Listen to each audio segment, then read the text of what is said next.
émission.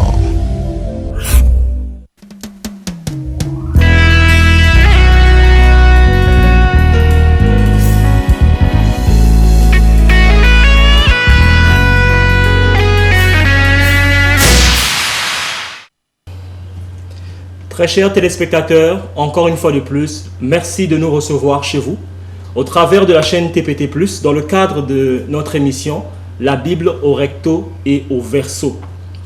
Dans cet espace d'édification et d'enseignement, une seule chose prime, la connaissance de la parole de Dieu. Je suis Calix Padonou, je suis votre porte-parole ce soir.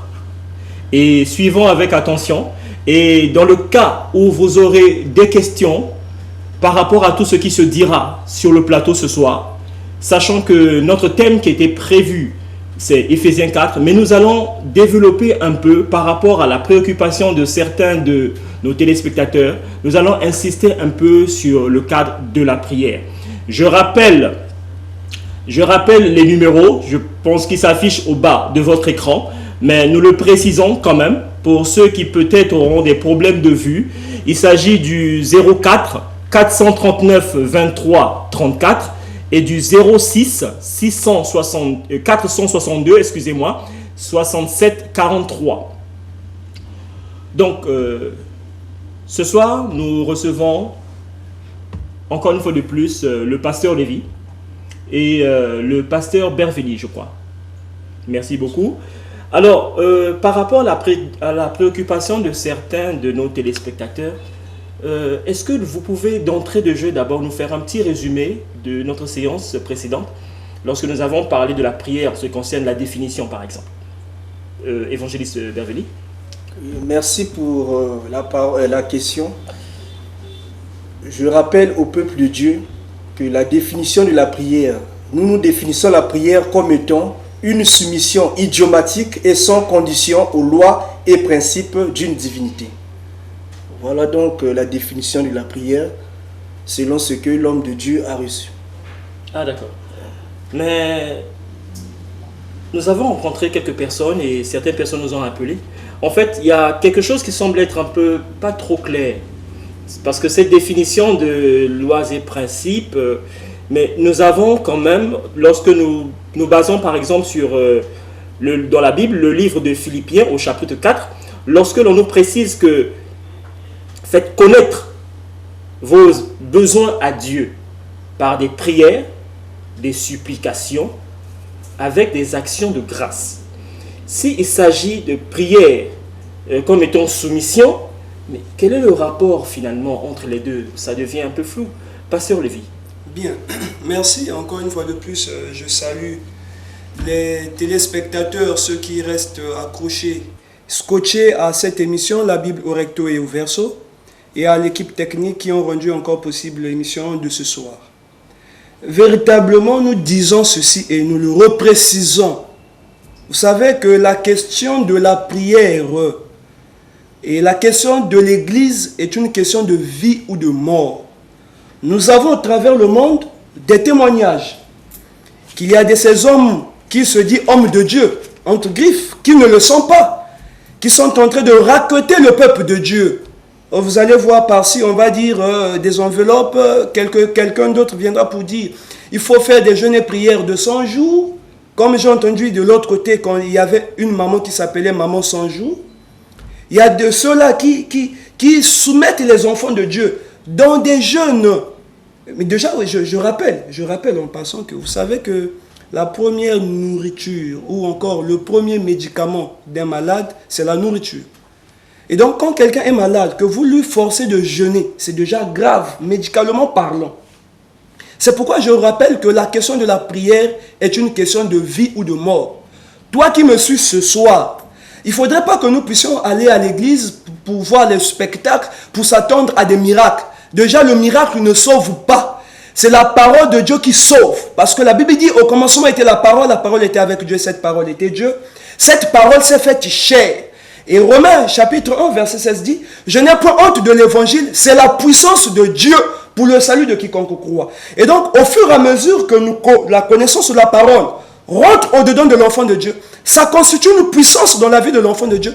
Et voilà que l'enfant de Dieu, sa vie devient une vie de miracle, de guérison, de prospérité.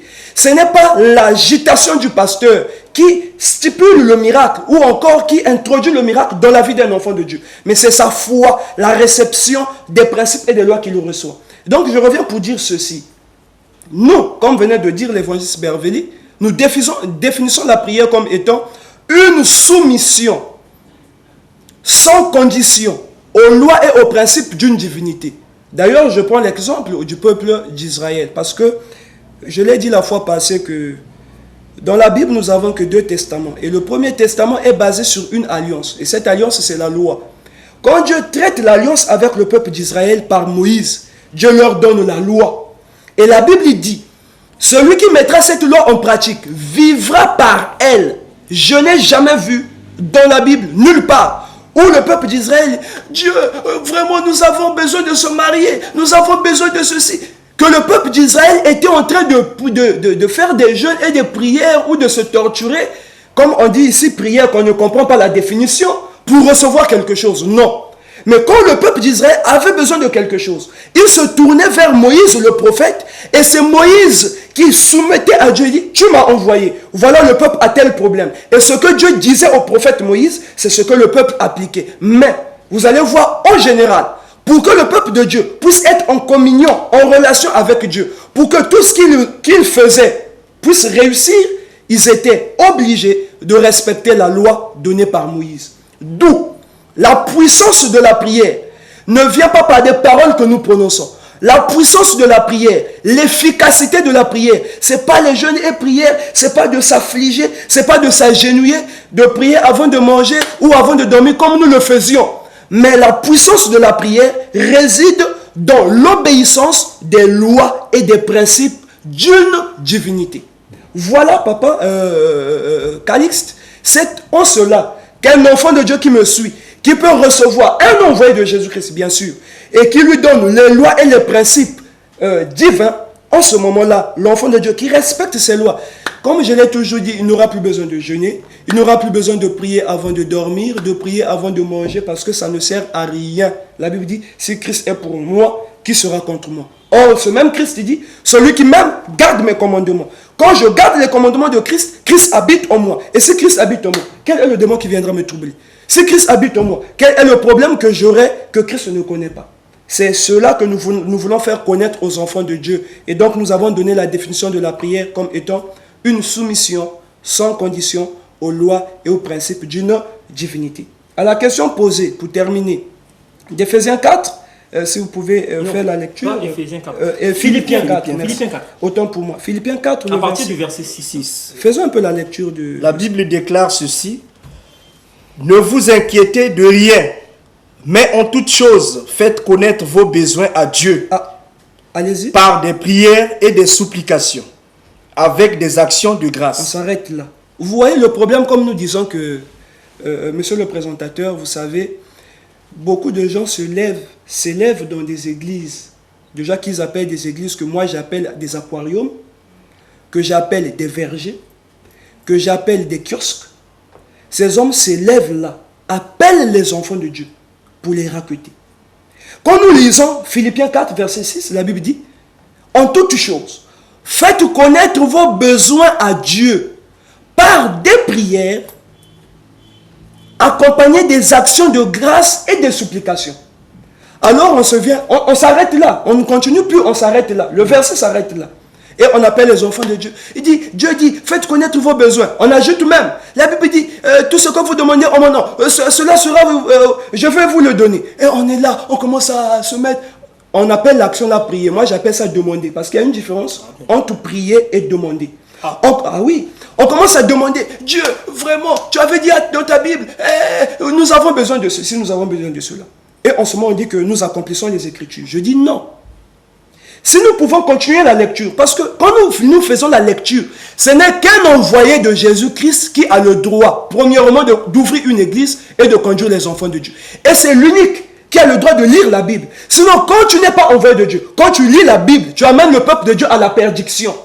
Et les pratiques dans les églises, déjà quand vous voyez un homme de Dieu, il dit, en toute chose, il faut rendre grâce à Dieu. Que veut dire rendre grâce à Dieu? Rendre grâce à Dieu, dit avant de manger, Seigneur, vraiment, merci pour la nourriture, que la nourriture là m'ajoute les vitamines. Je suis désolé. La nourriture a déjà des vitamines. Que tu ouvres ta bouche pour dire certaines paroles ou pas, les vitamines vont rentrer dans ton corps, tu seras en bonne santé.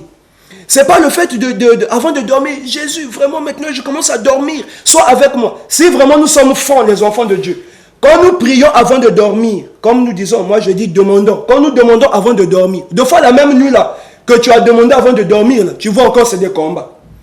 D'où je dis que ça ne sert pas. Et voilà, quand un envoi de Dieu arrive, comme nous l'avons reçu, on continue le verset biblique. Le verset 7, il dit quoi? Et la paix de Dieu, qui surpasse toute intelligence, gardera vos cœurs et vos pensées en Jésus-Christ. Voilà. Et donc, refaisons la lecture du verset. Lisons, suivons. 6 et 7. Ne vous inquiétez de rien, mais en toute chose, faites connaître vos besoins à Dieu par des prières et des supplications, avec des actions de grâce. Et la paix de Dieu, qui surpasse toute intelligence, gardera vos cœurs et vos pensées en Jésus-Christ. Voilà. Merci. Je pense que déjà là, la chose s'ouvre et que les enfants de Dieu vont me comprendre. Quand la Bible dit, en toute chose, ne vous inquiétez de rien, faites connaître vos besoins à Dieu. Quels sont les besoins qu'on doit faire connaître à Dieu? Ben, il y en a de certains qui veulent bien se marier. Il y en a de ceux qui aimeraient bien construire des buildings ou toute autre chose. C'est même là une manque d'intelligence sur la parole de Dieu. Pourquoi? Déjà la Bible dit, c'est Jésus qui vient, il dit, n'aimez pas le monde, ni les choses qui sont dans le monde. Plus loin, la Bible dit, celui qui est ressuscité avec Christ, cherchez premièrement les choses d'en haut, où Christ est assis à la droite de son Père. Le reste vous serez donné par-dessus tout. Bon, quand j'arrive, je dis, Seigneur, je veux me marier. Vraiment, je veux mettre au monde. Seigneur, je veux travailler. En tout cas, je vais vous faire une démonstration que c'est vraiment une idiotie. Et dans toutes les églises où on appelle les enfants de Dieu pour se marier, où on propose des choses comme se marier, mettre au monde, la prospérité, avoir de l'argent, ces églises-là, déjà, ce ne sont pas des églises. Ces aquariums-là sont des lieux d'égarement des enfants de Dieu. C'est des lieux où le diable utilise. Ah bon? Effectivement, vous savez, dans le cosmos, nous avons deux dimensions. Les enfants de Dieu doivent le savoir. Nous avons un monde matériel et nous avons un monde immatériel. Tout ce qui est matériel appartient à Satan. Tout ce qui est immatériel appartient à Jésus-Christ. D'où les mots que nous prononçons, le spirituel et le charnel. Vous allez même constater que quand Jésus rentre dans le monde, le diable vient le croiser. Il dit, si tu es fils de Dieu, fais de ce que ces pierres deviennent du pain. Jésus dit, l'homme ne vivra pas seulement du pain, mais de toute parole qui sort de la bouche de l'Éternel. Voilà que le pain représente des choses matérielles et la parole de Dieu représente des choses immatérielles. Mais vous n'allez pas me dire que Jésus toute sa vie n'a pas mangé du pain. Et donc, quand nous disons que à toute chose, faites connaître vos besoins à Dieu. Quels sont les besoins que nous allons faire connaître à Dieu? Si c'est le mariage, je suis désolé. Si c'est avoir des enfants, je suis désolé. Effectivement, c'est ça le manque de connaissance. Quels sont les besoins que nous allons faire connaître à Dieu? Ceux qui ne vont pas à l'église, ils ne se marient pas. Ceux qui ne vont pas à l'église, ils n'ont pas des enfants. Ceux qui ne vont pas à l'église, ils ne travaillent pas. Mais ce n'est qu'au Congo, ce n'est qu'en Afrique, où la prière est résumée tout autour des choses matérielles. Ce genre de pasteur qui dans son église propose aux enfants de Dieu le mariage, le travail. Ce pasteur qui propose aux enfants de Dieu le matériel, je l'envoie en France, ou encore dans un pays développé, où chacun a sa femme, chacun a son travail, chacun a tout. Bon, qu'est-ce qu'on va donner à l'enfant de Dieu? Admettons que l'enfant de Dieu a le travail, a le mariage, a une belle voiture, une belle femme, des enfants. Donc l'enfant de Dieu ne va plus prier. Si seulement la prière se résume tout autour des choses matérielles. Qu'est-ce que l'enfant de Dieu va chercher à l'église? C'est d'abord ça. L'enfant de Dieu à l'église, la Bible dit, n'aimez pas le monde, ni les choses qui sont dans le monde. Et celui qui est ressuscité avec Christ, qui cherche premièrement les choses d'en haut. Donc à l'église, il y a quelque chose que l'enfant de Dieu a besoin. C'est la vie que nous recevons à travers Jésus. Le reste est là. L'enfant de Dieu ne peut pas se tracasser pour ça. D'où, ici dans Philippiens, il s'agit de quoi? Nous avons un enfant de Dieu qui se soucie de sa vie. Il dit, je ne me marie pas. Et pourtant, celui-là, comme Jérémie pouvait dire, Seigneur, je ne conteste pas avec toi.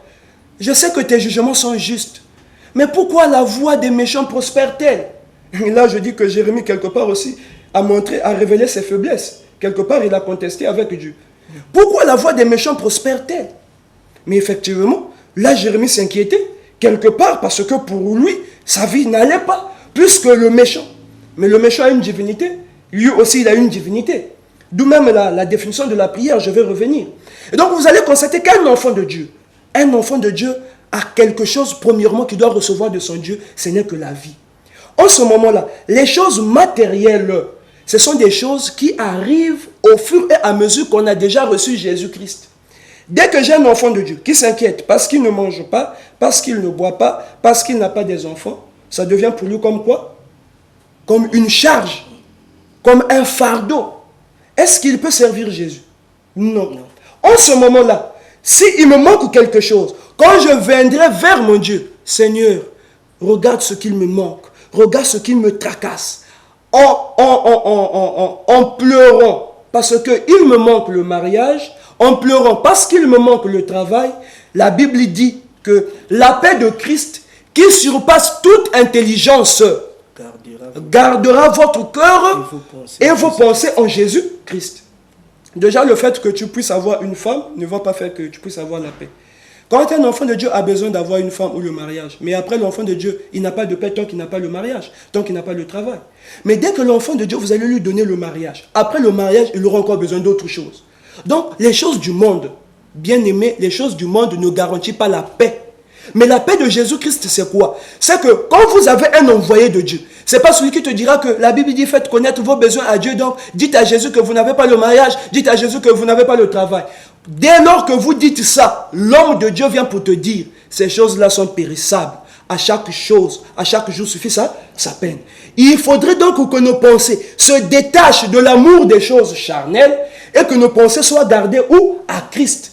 Et donc, même quand je dis faites connaître vos besoins à Dieu, quand la Bible le dit, ce n'est pas je viens là, Jésus, je n'ai pas de femme, Jésus, je n'ai pas de mariage. Après, c'est quoi? Dieu a un représentant. Le représentant de Dieu, c'est son envoyé.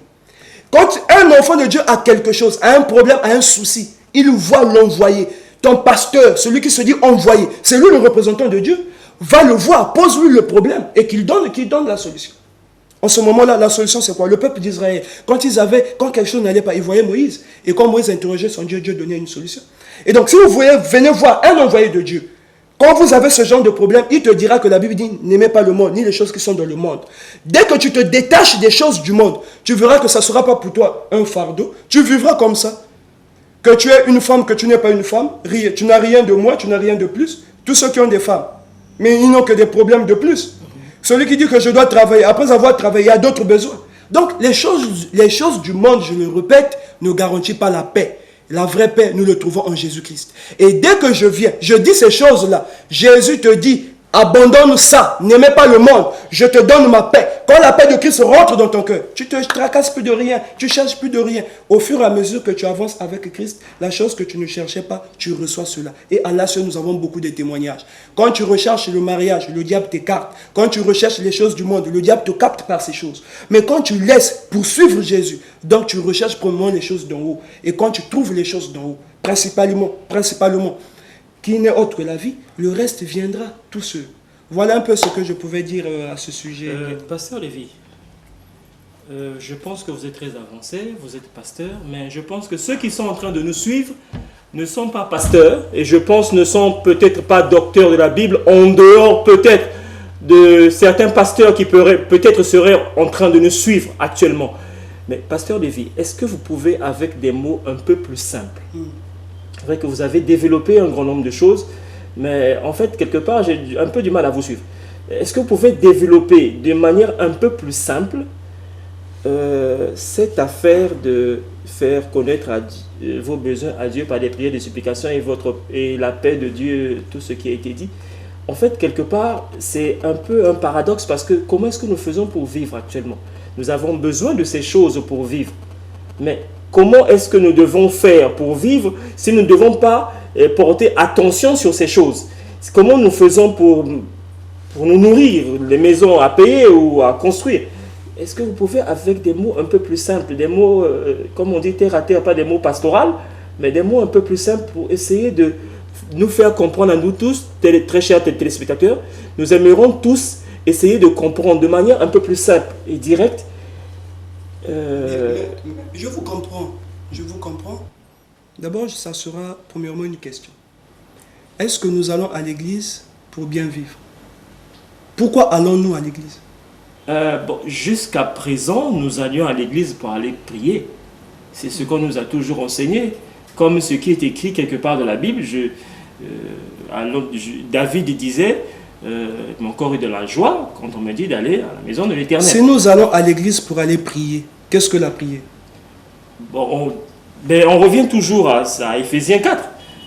Pour aller faire connaître nos besoins par des prières, des supplications, avec des actions de grâce. Et justement, les actions de grâce, les adorations, c'est ce que nous avons toujours pratiqué. Donc, si nous allons à l'église pour la prière, et que la prière se fait faire connaître à Dieu nos besoins, je reviens pour dire quels sont ces besoins. Vous allez constater que ces besoins seront quoi? Le mariage. Les besoins seront quoi? Le travail. Les besoins seront quoi? Tout ce qui est charnel.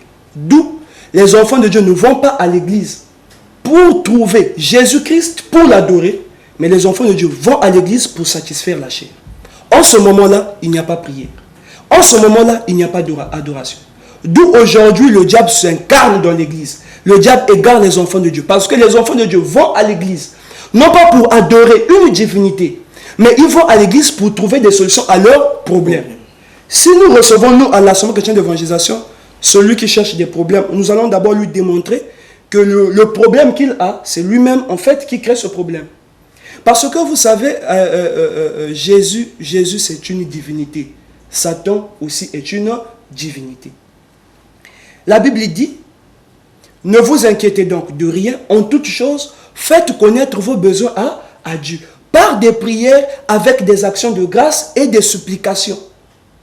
Et la Bible continue, la paix de Christ, qui surpasse toute intelligence, gardera votre cœur et vos pensées en Jésus-Christ.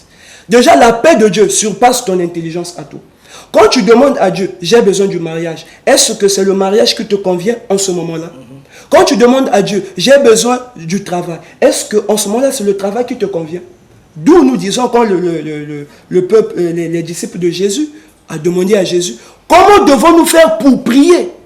Jésus leur a répondu, voici comment vous devez prier. Notre Père qui est dans les cieux, que ton nom soit sanctifié, que ton règne vienne, que ta volonté soit faite sur la terre comme dans le ciel. Alors, si moi j'ai besoin du mariage, est-ce que c'est la volonté de Dieu? Parce que dans la vie d'un enfant de Dieu, c'est la volonté de Dieu qui doit s'accomplir, non pas ma volonté. On a égaré le peuple de Dieu. C'est ce que j'essaie de faire comprendre. En fait, ici, c'est Paul qui parle. Quand on dit, faites connaître vos besoins, effectivement, quand je fais connaître mes besoins à Dieu, les besoins dont je fais connaître à Dieu, est-ce des besoins charnels ou spirituels? Si les besoins là, c'est le mariage, si les besoins là, c'est le travail, en ce moment, le travail et le mariage ne te donnera jamais la paix définitive, parce que Jésus dit, je vous donne ma paix, je vous laisse ma paix, mais je ne vous donne pas ma paix comme le monde vous l'a donné. À l'époque, vous n'allez pas me dire que Jésus travaillait, ou à l'époque, Jésus avait une femme et des enfants, ou encore au temps de Paul. Bien que les choses ont évolué aujourd'hui, vous allez constater que ceux qui ont des femmes, ceux qui ont des enfants, ceux qui travaillent, ils ont toujours quelque chose. Il y a toujours des problèmes. Quelque part, il manque la paix. Mais la paix de Christ qui surpasse toute intelligence, gardera votre cœur et vos pensées en Jésus. Parce que quand l'enfant de Dieu s'est pensé est tourné vers le mariage, vers les choses charnelles, on va même dans les bizingas, on va même vers les féticheurs, on court derrière les pasteurs qui ne proposent pas Jésus, qui ne proposent pas la vie, mais qui proposent ces choses matérielles. Une fois qu'on obtient ces choses, on dit qu'on prie, on ne prie pas. Parce que la prière, c'est le respect des lois et des principes. Et quand un enfant de Dieu est en prière, il respecte les lois et les principes qu'il le garde avec Christ. Et quand Christ habite en moi, par les lois et les principes que je respecte, si je ne travaillais pas à cause du sorcier, j'aurais le travail. Parce que la puissance qui m'empêchait de travailler, puisque Christ rentre en moi, la puissance va quitter, je vais travailler. Si je ne me mariais pas à cause d'une puissance maléfique, puisque Jésus habite en moi, parce que je respecte ses lois et ses principes, mais cette puissance va quitter et je vais me marier, je vais travailler, j'aurai des enfants. C'est ce que je veux faire comprendre aux enfants de Dieu. Et donc, je reviens, faites connaître vos besoins. Ces besoins-là, c'est quoi? C'est d'abord ma question, jusque-là, qui n'est pas répondue. Si ces besoins-là, c'est le mariage, je viens de dire, si ces besoins, c'est des choses charnelles, en ce moment-là, Dieu doit vous détacher. Vous ne pouvez pas garder vos pensées sur des choses charnelles parce que vous n'aurez jamais de paix, mais votre cœur doit se retourner vers Jésus-Christ. Mais Papa Calix, vous n'allez pas me dire que ceux-là, aujourd'hui, que leur pensée est retournée vers Jésus, qu'ils ne vivent pas. Ils mangent, ils boivent, ils vivent. Oui. Mais si nous sommes attachés, nous disons que moi, Dieu doit me donner le travail, Dieu doit me donner le mariage, il n'y aura jamais de paix dans ta vie. D'où la Bible dit, il faut demander selon la volonté de Dieu. Et demander selon la volonté de Dieu, ce ne sont pas des choses charnelles. On ne va pas à l'église pour demander le mariage, je suis désolé. On ne va pas à l'église pour demander le travail. Tout ce qui est charnel, ce n'est pas pour ça que l'église existe. L'église existe, c'est pour le salut de ton âme. Et le reste des choses charnelles, ça vient tout seul, toute seule, quand Jésus habite en toi. Vous avez mentionné quelque chose d'important tout à l'heure. Lorsque vous avez parlé de... comment dire, la volonté de Dieu. Pasteur, comment connaître la volonté de Dieu sinon? Parce qu'au travers de tout ce que vous êtes en train de dire, c'est compliqué. Mais nous rappelons, avant que le pasteur puisse donner sa réponse, s'il vous plaît, écrivez-nous des messages si vous avez des questions à poser, de manière à ce que le pasteur puisse finir son intervention et pouvoir répondre à vos questions. Parce que si vous appelez, nous sommes sur une chaîne de télévision là où le temps est limité. Donc nous devons traiter d'un certain nombre d'informations pour permettre au peuple de Dieu d'être informé d'un certain nombre de choses. Donc, nous revenons, pasteur. Comment connaître la volonté de Dieu?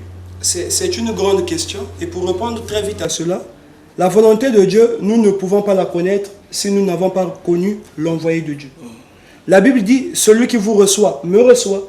Celui qui me reçoit, reçoit celui qui m'a envoyé. Aujourd'hui, si nous disons, où est Jésus? Parce que la Bible dit, celui qui mange de mon corps, boit mon sang, a la vie éternelle. Donc, on ne peut recevoir la vie éternelle qu'en mangeant le corps de Jésus, en buvant son sang. Mais nous allons boire le corps de Jésus comment? Où? Où est Jésus? Jésus se trouve dans celui qui l'a envoyé.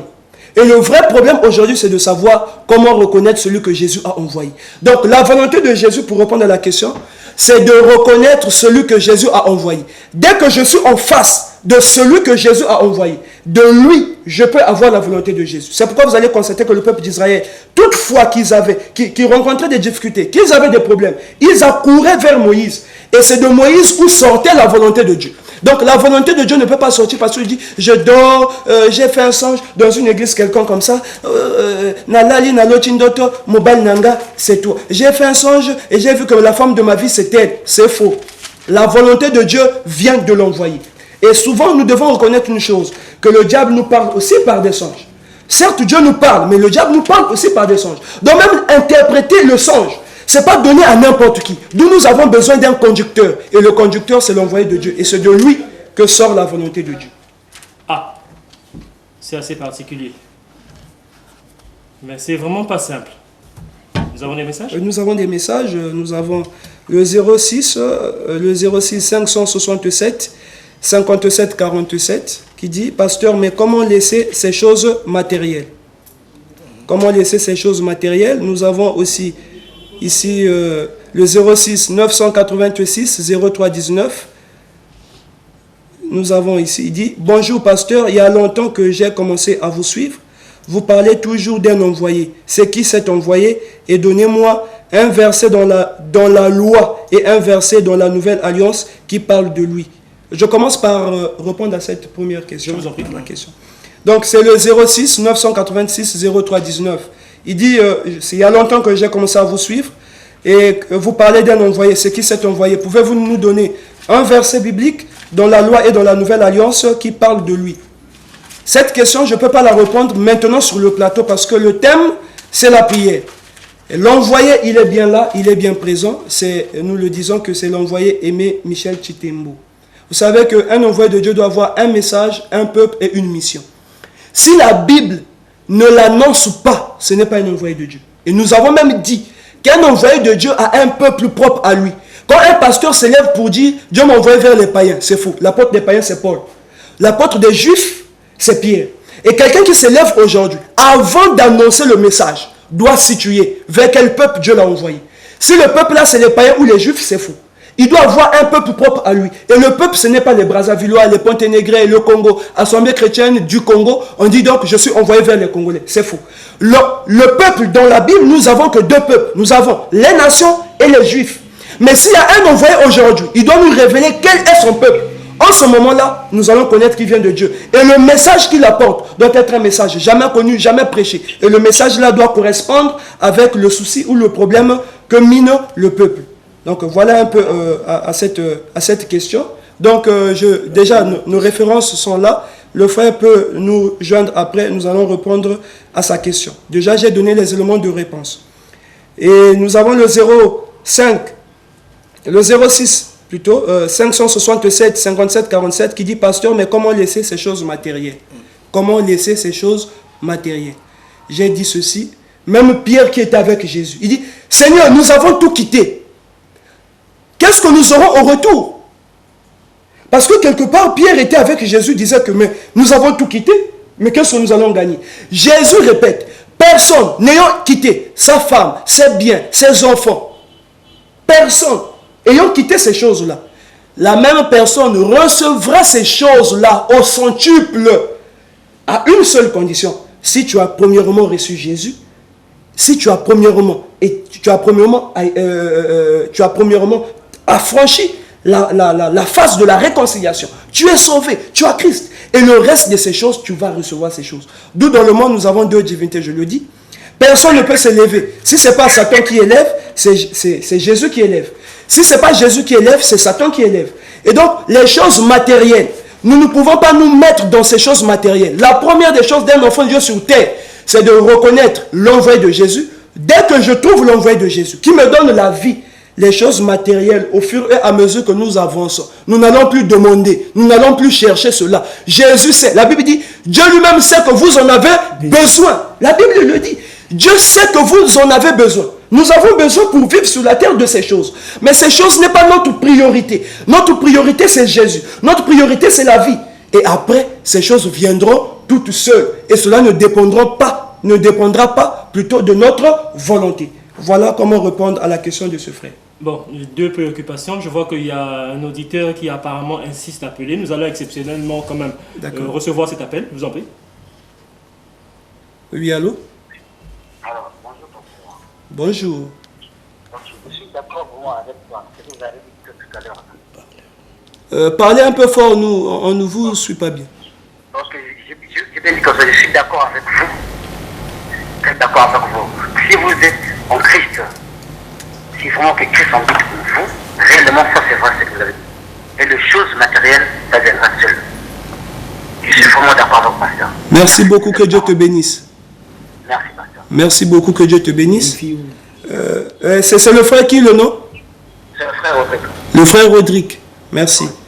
Donc, nous avons le frère Rodrigue qui dit que Christ est avec nous et il est totalement d'accord avec ce que nous sommes en train de dire. Frère Rodrigue, que Dieu te bénisse. La Bible dit, mes brebis connaissent ma voix. Et lorsque les brebis entendent ma voix, les brebis accourent. Quand Dieu parle, les enfants de Dieu reconnaissent la voix de Dieu. Et vous savez que la parole de Dieu n'est pas donnée à tout le monde. Il y a de ceux qui acceptent la parole de Dieu, qui sont destinés à être sauvés. Et il y a de ceux qui n'accepteront jamais la parole de Dieu, qui ne sont pas destinés à être sauvés. Voilà un peu les questions. En dehors de la deuxième préoccupation que je n'ai pas encore énoncée, que je disais tout à l'heure, en fait, très chers téléspectateurs, j'aimerais encore vous rappeler un petit détail. Vous avez la possibilité, les numéros que vous voyez affichés au bas de l'écran, vous avez la possibilité d'appeler même à la fin de l'émission. Si vous avez des questions plus importantes, vous pouvez prendre rendez-vous avec le pasteur ou l'évangéliste. Vous pouvez prendre rendez-vous avec eux à n'importe quel moment, selon votre disponibilité, ou c'est eux qui vont se déplacer, ou c'est vous qui allez vous déplacer. Au moins, ça vous permettra de discuter en long et en large, sans être limité par le temps, sur les questions qui peut-être minent votre pensée. Tout à l'heure, je disais que j'avais une deuxième préoccupation. Celui qui a parlé, demandé des informations sur l'envoyé. Vous avez dit que vous n'avez pas la possibilité de répondre tout de suite. Mais est-ce que vous avez au moins la possibilité de dire quelque chose à ce téléspectateur qui, quand même, est resté sur sa soif? Ça ressemble à un film dont vous lui parlez, mais le film en question, on ne sait pas où il est. Ou comme diraient certaines personnes, ça ressemble à un poisson qui se trouve dans l'eau, mais dont on ne voit que les vagues qui sont en train de remuer. Bien, merci. Là, il y a aussi une question que je vais joindre pour donner la réponse une bonne fois. C'est le 06 974 62 12. Il dit, pasteur, comment faire pour marcher selon la volonté de Dieu? Bien, déjà nous nous trouvons au 34 rue Makoko au quartier La Poudrière. Nous sommes au quartier La Poudrière, au 34 rue Makoko. Vous pouvez nous contacter par les numéros qui s'affichent au bas de vos écrans. Un envoyé de Dieu, premièrement, n'est consacré de personne. Un envoyé de Dieu, celui qu'on appelle homme de Dieu, quand il arrive, il a un message que le monde n'a jamais connu. Il vient vers un peuple qui n'a jamais reçu d'envoyé auparavant. Et quand l'envoyé de Dieu arrive, quand il prêche, l'enfant de Dieu reconnaît par là que nous avons un envoyé de Dieu. Et aujourd'hui, au temps où l'apostasie est en train de sévir, la Bible dit dans 2 Thessaloniciens chapitre 2, à partir du verset 3 au verset 11, il dit que personne ne vous séduise d'aucune manière. Car il faut que l'apostasie soit arrivée auparavant, qu'on ait vu paraître l'homme du péché, l'adversaire qui se lève au-dessus de tout ce qu'on appelle Dieu ou de ce qu'on adore, jusqu'à s'asseoir dans le temple de Dieu se proclamant lui-même Dieu. Paul dit, ne vous souvenez-vous pas, je vous disais ces choses lorsque j'étais encore chez vous. Car le mystère de l'iniquité agit déjà. Il faut seulement que celui qui le retient encore ait disparu. Alors paraîtra l'impie. Alors paraîtra l'impie. Que l'Éternel Dieu détruira par le souffle de sa bouche, qu'il anéantira par l'éclat de son avènement. La Bible précise dit, l'apparition de cet impie se fera par des prodiges et des miracles mensongers. Et l'apparition de cet impie se fera par la puissance de Satan. Je poserai cette question aux enfants de Dieu. C'est quoi la puissance de Dieu? On dit tous que c'est le Saint-Esprit. En effet. C'est quoi la puissance de Satan? La Bible fait mention de la puissance de Satan. L'apparition de l'impie se fera par la puissance de Satan. C'est quoi la puissance de Satan? Point d'interrogation. Et la Bible dit que l'apparition de l'impie se fera par des prodiges et des miracles mensongers. Aujourd'hui, dans les églises, les pasteurs exhibent la puissance. Les pasteurs exhibent les miracles. Je termine par là, parce qu'il nous reste à peine peut-être 7 minutes. Les pasteurs se font Dieu, parce que la Bible dit que l'apostasie devait rentrer dans l'église, se proclamant lui-même Dieu. Venez vous qui ne vous mariez pas, ceux qui ont envie de travailler, le fait d'appeler les enfants de Dieu, pour leur donner des solutions. Il dit, mardi, séance de délivrance et de miracles. Attends. Donc, mardi, tu diras, Jésus, j'ai appelé les enfants de Pointe-Noire mardi. Tu dois descendre pour faire des miracles. Attends, Jésus, ce n'est pas notre serviteur. Nous sommes les serviteurs de Jésus. Jésus agit quand il veut, lorsqu'il veut. Même le serviteur de Dieu ne maîtrise pas Jésus. Non. Le serviteur de Dieu était un serviteur pour Jésus. Quand on programme les délivrances, quand on programme la guérison, c'est que nous sommes rentrés dans l'église, nous sommes devenus qui? Dieu. Et ces pasteurs se proclament des dieux. C'est l'apostasie. Ces pasteurs, ce sont des serviteurs de Satan. Pourquoi? Déjà, on nous propose, vous qui ne vous mariez pas, vous qui ne travaillez pas, venez. Et on leur propose les choses charnelles. Tandis que Jésus dit, n'aimez pas le monde, ni les choses qui se trouvent dans le monde. Donc, les enfants de Dieu doivent savoir que les miracles se font. Mais les miracles se font par quoi? Par la puissance de Satan dans les églises. Mais que l'Éternel Dieu détruira par le souffle de sa bouche. Ça veut dire que quand l'apostasie devait venir, lorsque les gens devaient rentrer dans la démonstration des miracles par la puissance de Satan, quand Jésus devait venir, Jésus devait détruire ces œuvres-là par le souffle de sa bouche et il devait anéantir les œuvres de l'impie par l'éclat de son avènement. C'est quoi le souffle de la bouche de Dieu? C'est quoi l'éclat de l'avènement de Dieu? Ce sont des mystères. Je réponds à ce frère. L'envoyé de ce temps a été bien et bien annoncé dans la Bible. Il a été annoncé dans la Bible. Il est avec nous. Parce que l'apostasie agit. Et l'apostasie agit par la puissance de Satan. Alors, pour détruire Satan, il faut connaître sa puissance. Et ce n'est qu'un envoyé qui arrive avec un message. Et nous disons, au fur et à mesure que tu écoutes la parole, au fur et à mesure que tu reçois cette parole, prêchée par l'envoyé de Jésus-Christ, la parole rentre au-dedans de toi. Christ se forme en toi. Quand Christ se forme en toi, tu deviens lumière. Bien-aimé, quand tu deviens lumière, quand tu dors, ce n'est pas toi qui dors, c'est Christ qui dort. Quand tu marches, ce n'est pas toi qui marches, c'est Christ qui marche. Du coup, vous allez voir, nous, on ne jeûne plus. Nous, les impositions des mains, déjà par la connaissance de la Bible, c'est révolu parce que Paul a dit, laissons les éléments élémentaires de la parole de Christ. C'est caduc. Donc, l'enfant de Dieu aujourd'hui, qui a Christ, quand il marche, il n'a plus besoin de ce combat spirituel et des agitations. Le pasteur se fait Dieu. Non. Quand l'envoyé arrive, il nous annonce un message. Et quand nous recevons ce message-là, Christ se forme au-dedans de nous et nous vivons tranquillement. Voilà un peu quelques éléments de réponse. L'envoyé de Dieu est parmi nous. Pour vous retrouver, nous sommes au 34 rue Makoko, au quartier La Poudrière. Ici, nous ne pouvons pas tout développer, mais en face, nous pouvons partir dans les profondeurs. Oui, allô? Nous recevons l'idée. Bonjour, maman. C'est la sœur Dénélope. C'est la sœur? Dénélope. Oui, maman, Dénélope. Je veux dire, je suis vraiment satisfaite. Je suis très contente. Et je dis gloire à Dieu que ce message-là, vraiment, ça fortifie et ça éclaire les enfants de Dieu. Merci. Ma question, c'est que comment, en fait, respecter ou vivre selon les préceptes, les lois de Dieu. C'est ça. Merci beaucoup. Que Dieu te bénisse, maman. Amen. C'est la sœur d'Énélope, nous allons la contacter après. Merci, que Dieu te bénisse. Je pense quand même que les enfants de Dieu nous suivent. Et quand elle dit, voilà la question qui conclut encore l'émission peut-être de ce soir. La sœur d'Énélope qui dit, pasteur, comment revivre selon les préceptes et les lois de Dieu? Donc elle a compris que la prière, ce n'est pas les paroles. Tu dors, Jésus, les anges viennent de là. Et tu dors, quelqu'un prend même la Bible. Il met la Bible. Oh Jésus, quand je dors, la Bible ouverte, la personne pense que le démon va fuir. La Bible n'est qu'un livre. La Bible n'est qu'un livre. Tant que la Bible ne se trouve pas dans les mains d'un envoyé, nous disons quand la Bible se trouve dans les mains de n'importe qui, ce n'est qu'un roman. Vous allez voir, n'importe qui peut prendre de la Bible, faire de la Bible ce qu'il veut. Mais quand la Bible se trouve dans les mains d'un envoyé, la Bible révèle toute sa puissance.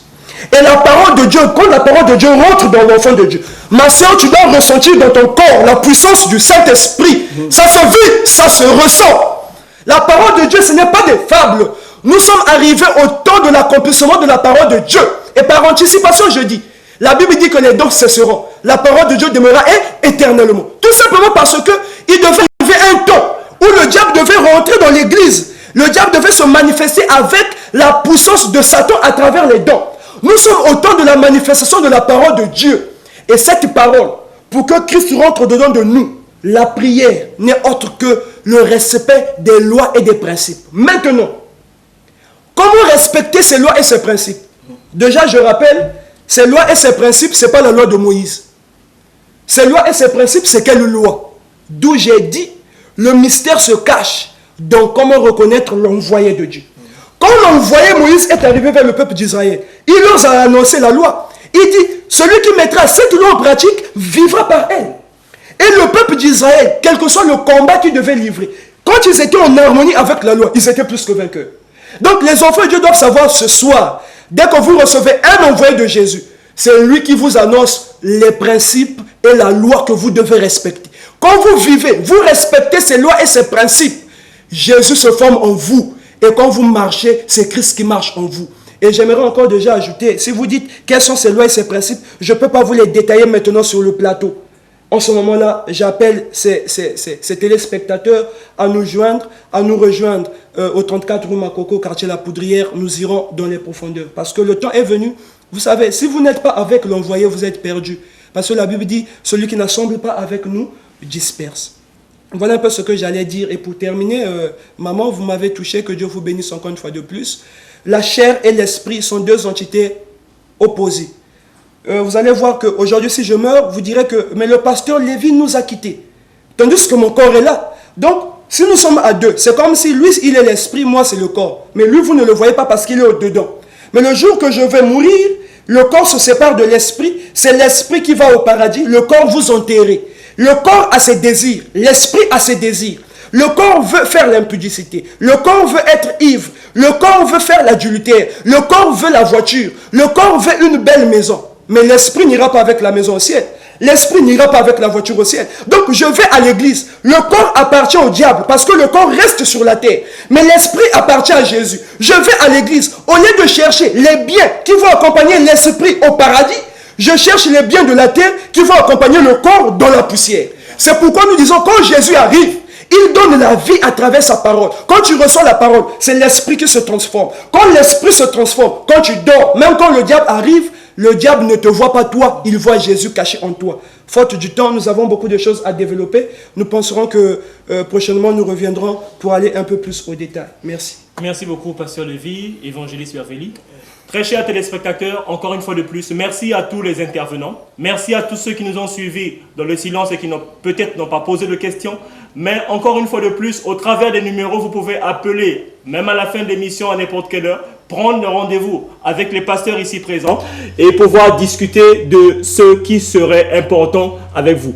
Merci de nous avoir reçus encore une fois de plus. Calix Padenou, ce soir, qui a présenté. Et merci de nous suivre. Et merci encore une fois de plus pour tous ceux qui ont intervenu. À la prochaine.